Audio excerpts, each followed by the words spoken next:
Hey, what's up everybody? Welcome back to another Genshin Impact set of reactions. Today we have some from Verse because he abused his early access to the video to lie about Harshit for getting his password and put some requests in early, but it's okay, Harshit was okay with it, and we have some songs to listen to today. I'm going to read these off directly because I have no way to be able to memorize all three of these. They have so many words in them in general. We have Windwashed Mountains, Midday Prospects, and Whirling of Vairambhaka. So I'm going to listen to all of those. I'm going to listen to Windwashed Mountains and Midday Prospects back to back and like stitch them really close together without any gap between, because Windwashed is only about 40 seconds and there's really no way I would be able to talk about that in any sense of length for just that song. So I'm just going to stitch those two together into one reaction section, and then I'll do the other one for Whirling after that. So hopefully that works out for everybody in format, and I guess without further ado, let's go.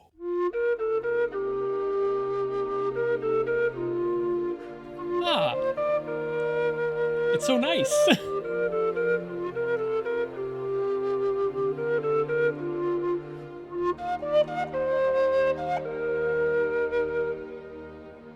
that an ocarina? It might be a low-pitch ocarina. Some sort of flute, of course, but I just can't tell exactly what flute. It almost sounds like a pan flute, too, so... That was so pretty!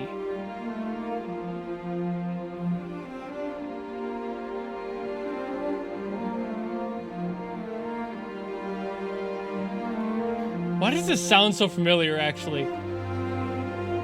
I thought the first part was just coincidental, but now I'm like, wait a minute, have I heard this before? I looked him up to make sure I hadn't listened to these. I couldn't find him anywhere.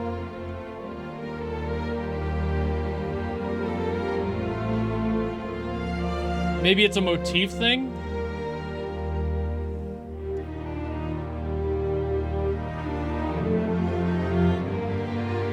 Yeah, that climb. Yep, okay, what? Yeah. Maybe I have heard this somewhere.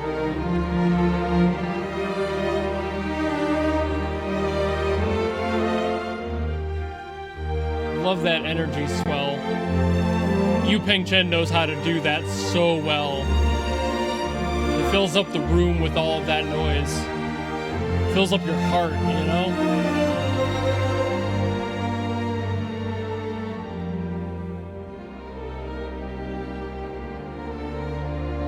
Such a gentle feeling.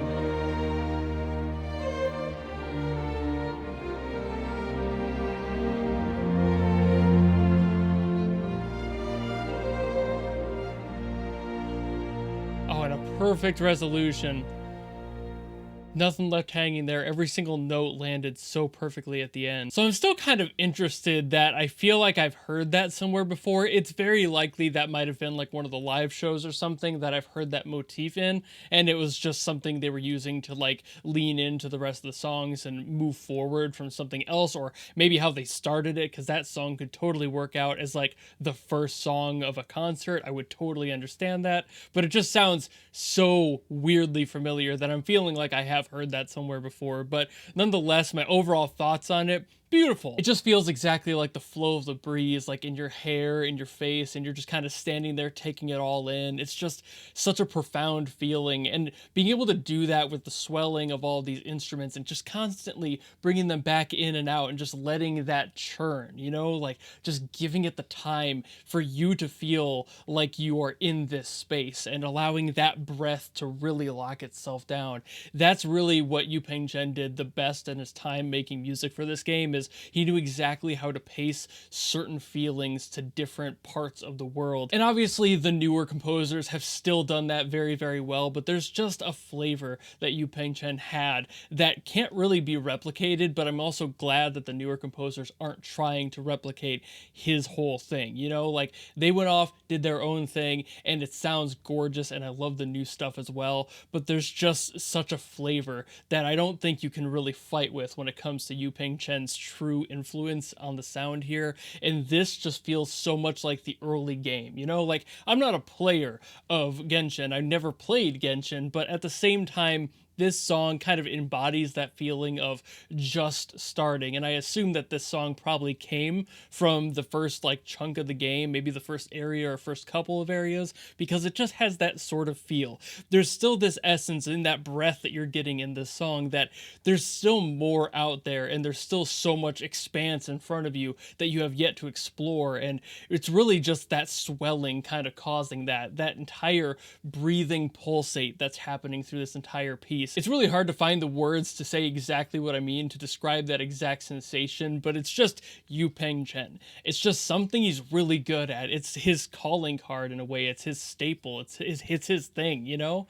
He just knows exactly how to make that feeling physical. He knows how to put you in that space and make you really understand where you are and kind of make you reflect on that moment. And I think that doubling up between the two versions actually helps a lot with like pushing that even farther. Like starting with this like wood flute, this really hollow sound, it sounds more breezy and more air-like because it is, until transitioning into all of the strings and having this entire separate body to it that kind of takes the original feeling from that first piece and evolves upon it and adds other layers to it and adds more body to it, because while a violin is still a little bit light and a little bit floaty, it's definitely nowhere near the light floatiness of a flute, especially a wood flute. So just having that comparison, that contrast even between the two, just starting with something that's a woodwind, literally a woodwind, and then just moving your way over to something a little bit more heavy but still has this lightness to it like a violin. It's still made out of wood, it still has that resonance, but it transitions from feeling like you're walking out onto the hill to standing there and seeing all of that land in front of you and just really taking it all in, while the rest of the instruments just kind of surround you and make you feel like you're really present in that moment. That's just something Yu-peng Chen's always done so fantastically well, and I'm so glad that he had his time in the game to do that and leave his mark, because it definitely like set that entire bar to hit for the rest of the composers. And again, they've been doing great, but this is the sound everybody thinks of when they're probably starting up the game or visiting those older areas. Like, this is the feeling that they get. But we still have the other song to listen to, so without further ado, let's get to that one, shall we?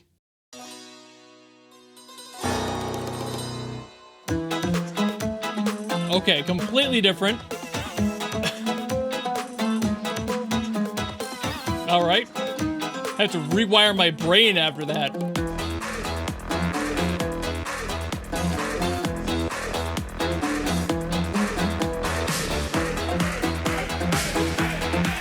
Oh, wait a minute.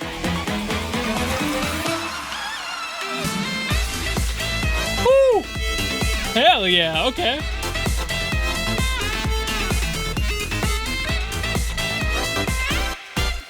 Woo! Didn't expect the break there.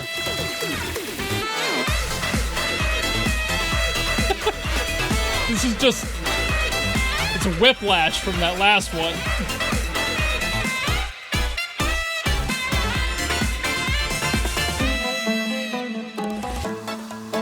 Oh, that is so much fun.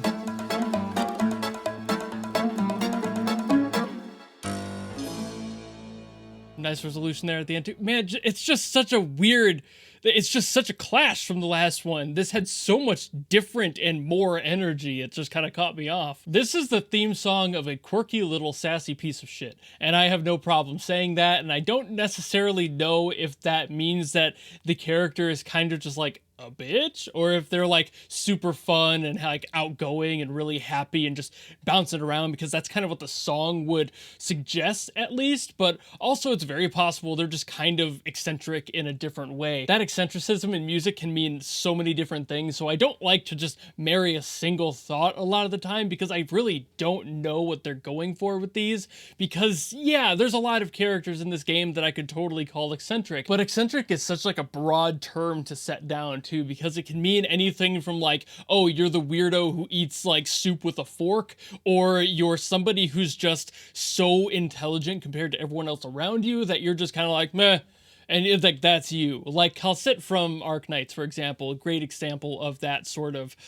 thing there, where like you're so eccentric because you're so intelligent that you're just seen as weird by everybody else. And I could totally see that being the case with any of the songs that would have this sort of energy in them, because yeah, you would assume that the song would be something a little bit more bouncy and happy and lively. It's like, okay, cool. So it's somebody who's bouncy, happy, and lively, but that's not really what I'm getting from the song, especially because that weird spot in the middle where like you started hearing like video game music almost, this like bit tune, chip tune sort of sound in there, this square wave synth that was thrown in, as well as just like, I guess we're doing like Egyptian electro swing. Like that's such a weird combo of things to just throw that all together in a pot. So eccentric is definitely more of the term I would use, but it's just so hard trying to decipher what flavor of eccentric are we today in a song. So I'm not going to really make much of a call on this one because eccentric is just so difficult to pinpoint, but it's either somebody who is just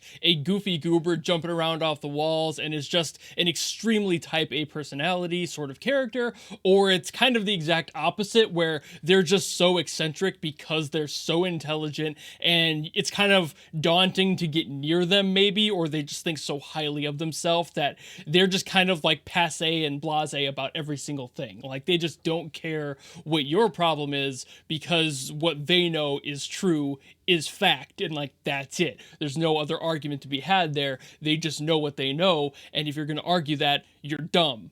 End of sentence. But man, really the juxtaposition between these two sets of songs, why? Why this? Why go from something so nice and calming to whatever this was with how eccentric it was? Why these two together? You know, I assume it's just because they're character demos and it's like, hey, we should get to these eventually, so why not together? But also like this sort of thing can give me like musical whiplash where I'm just so caught off guard it actually takes me a second to like rewire my brain to get back into what I'm supposed to expect. That's not saying like every song has to sound exactly the same, but maybe for future recommendations, go for stuff that's a little bit closer in tone just so I don't have as much of a whiplash effect, because that was insanely strong and it did take me a second. I had to go back and listen to the song again just to make sure I didn't miss anything, because when my brain is like pieced out like it was after that first one and then I get fed this, I'm like, yo, whoa, hold on. I need to like ramp up into the energy to be able to follow what's happening here. But also there was a comment from somebody else, I think Miles Per Hour was their name, where they were like, hey, can we maybe stop doing character demos? And I know there's a lot of character demos, but I also can't help but agree. I would actually like to hear some other songs from this game that aren't character demos. As fun as those are, I'm kind of interested to hear what the world sounds like a little bit more again, because like we did a lot of that with the more like recent regions in the game, and like I got a bunch of that OST and I'm like, ooh, this is really cool to hear, and it wasn't just character demos. And now I'm starting to get a little bit burnt out of just hearing character demos. So send me some stuff that's like ambient music from the OST, stuff that would just be playing out in the world. I'd love to hear some more of that. So